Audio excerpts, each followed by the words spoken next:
JBT का जो result कल आया था, जिसकी हमने कल 9 बजे आपको जानकारी दी थी, और वो 617 पोस्ट के लिए था, 613 शायद उसमें मिल गए हैं, 4 पोस्टों के लिए मिले नहीं तो वो खाली रह गई हैं।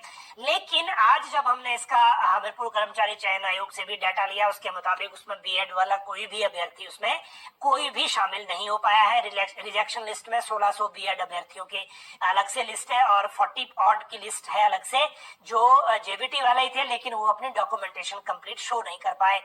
अब एक उम्मीद तो ये है कि जो बीएड रिजेक्शन है उसके बाद फिर से केस कोर्ट जा सकता है, क्योंकि हाई कोर्ट में लिटिगेशन चली रही है, सुप्रीम कोर्ट में अलग से केस है, और ये रिजल्ट भी subject to the final outcome है दोनों कोर्ट के केसेस जो है उनके अनुसार।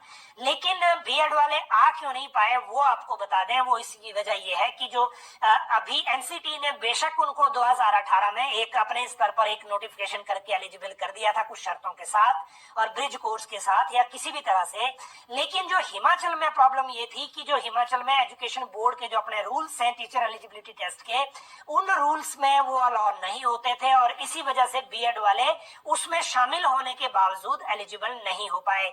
और यही एक कंडीशन थी, क्योंकि जो क्लैरिफिकेशन हिमाचल सरकार से गई थी, जिसका हवाला दिया गया है रिजल्ट में भी, या फिर उससे रिलेटेड एक कोर्ट केस कल भी लगा था जिसमें सेक्रेटरी हमीरपुर कर्मचारी चयन आयोग ने रिप्लाई दायर किया है, उसमें भी उसका जिक्र है।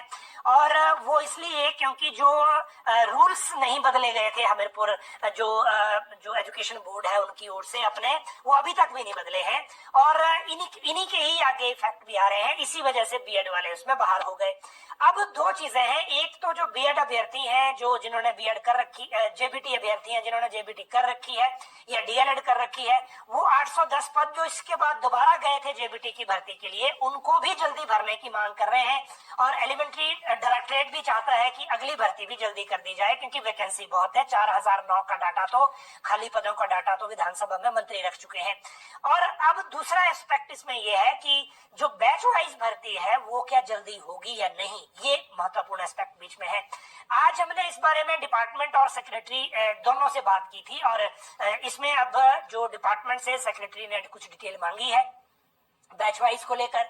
अभी तक जो बैच वाइज को लेकर जितने पद इनके हैं, उन बैच वाइज के पदों पर जो अभी मामला चल रहा है उसके हिसाब से अगर हम देखें जो टोटल पद इनके हैं, पहले तो वो बता दें आपको, और उसके बाद ये 500 से थोड़ा कम है इसमें पद, 400 कुछ पद बताए गए थे जो बैच वाइज में है। और उसमें हुआ ये है कि 8 के आसपास जो है जिन्होंने कोर्ट से जिनको परमिशन मिली थी काउंसलिंग में शामिल होने की, वो बीएड वाले भी शामिल हुए हैं।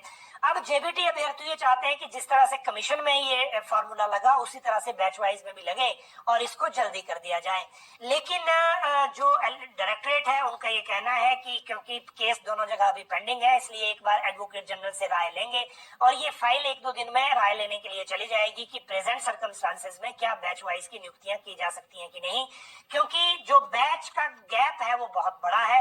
अगर बीएड वाले कंसिडर करना है तो फिर दोबारा से उनको एक अपॉर्चुनिटी देनी पड़ेगी। फिर वो बात वो नहीं है कि सिर्फ 8 ने ही परमिशन मांगी है, क्योंकि काउंसलिंग बेशक कंप्लीट हो गई हो, डायरेक्टरेट का कहना है कि फिर अपॉर्चुनिटी देनी पड़ेगी। और अगर राय वैसे आ जाए एडवोकेट जनरल से तो फिर डायरेक्टली इसमें वो रिजल्ट नियुक्तियां जो है वो हो सकती हैं। रिजल्ट तो इसमें क्या होगा, लेकिन नियुक्तियां सीधा हो जाएंगी। अब बात करते हैं हिमाचल में कर्मचारियों का जो वर्गीकरण बदला बीच में किया गया है। अब अगर हम बात करें जीओए आईटी और दूसरे जिला परिषद कैडर की, तो जिला परिषद कैडर का जो मामला है वो एक तो इनको चीफ मिनिस्टर ने जो अनाउंसमेंट की थी नया वेतन आयोग वाली, वो अभी नोटिफिकेशन होना बाकी है। फाइनेंस से फाइल चली गई है और डिपार्टमेंट के लेवल पे नोटिफिकेशन हो जाएगी, दोबारा कैबिनेट में जाने की जरूरत शायद नहीं है। लेकिन जिला परिषद मर्जर के लिए जो कमेटी बनाई है उसकी बैठक 13 सितंबर को दोबारा से तय हुई है और इस बैठक में क्या होता है वो हम उस दिन आपको बताएंगे। जीओआईटी पोस्ट कोड 817 के लोग इसलिए अब दोबारा परेशान है क्योंकि जिस तरह से जेबीटी कमीशन का रिजल्ट आ गया, इनको भी लग रहा है कि अगर इनका भी रिजल्ट इस हफ्ते आ जाए तो इनकी नियुक्तियों का प्रोसेस सितंबर महीने में या अगर अक्टूबर के फर्स्ट वीक में, सेकेंड वीक में पूरा हो जाएगा और ये कोड ऑफ कंडक्ट में फंसने से बच जाएंगे। हालांकि उम्मीद कम लग रही है क्योंकि अभी भी 15 सितंबर से पहले रिजल्ट आने की संभावना कुछ ज्यादा है नहीं। अगर हम 556 से कनेक्ट होकर इस केस को देखें तो 23 सितंबर को उसके लिए अगली सुनवाई सुप्रीम कोर्ट में है। तो इन सारी परिस्थितियों को देखते हुए अभी कहना कुछ मुश्किल है। कार्मिक विभाग से जिनको जो ज्वाइंट सेक्रेटरी इनको देख रहे थे वो आज आजकल मेडिकल ट्रीटमेंट पर हैं और वो मेडिकल लीव पर चल रहे हैं। और जो कार्मिक विभाग के एसीएस हैं प्रबोध सक्सेना, वो भी अभी प्रेजेंटली छुट्टी टूर पर हैं और वो शायद सोमवार या मंगलवार को आएंगे। तो इन सारी स्थितियों के हिसाब से 817 वालों का होगा क्या, वो देखना बाकी है, क्योंकि 2018 से 2022 तक जेओआईटी के 5 पोस्ट कोड निकले हैं। इनका कहना है 727, 817, 903, 939 और 965। तो चयन आयोग ने विज्ञप्तियां जारी की हैं जिनमें से आज तक एक भी पोस्ट कोड में नियुक्ति नहीं हो पाई है। लाखों युवाओं ने ये परीक्षा दी और अभी तक बेसब्री से इंतजार कर रहे हैं। बहुत अनफॉर्चुनेट है ये शिक्षित बेरोजगार युवकों के साथ, लेकिन सरकार को इन मामलों को सेंसिटिविटी से डील करना चाहिए, क्योंकि जो पढ़े लिखे बच्चे हैं जो अटेम्प्ट कर रहे हैं और जो कमीशन की भर्तियों में पेपर देके नौकरियां चाहते हैं अपनी एलिजिबिलिटी से, क्योंकि ये कोई बैकडोर की भर्ती तो है नहीं या कोई पैरा वर्कर पॉलिसी तो है नहीं जहां आप, या फिर कोई मल्टीटास्क वर्कर की तो है नहीं कि आपने कोई बोरी उठा के दौड़ाना है।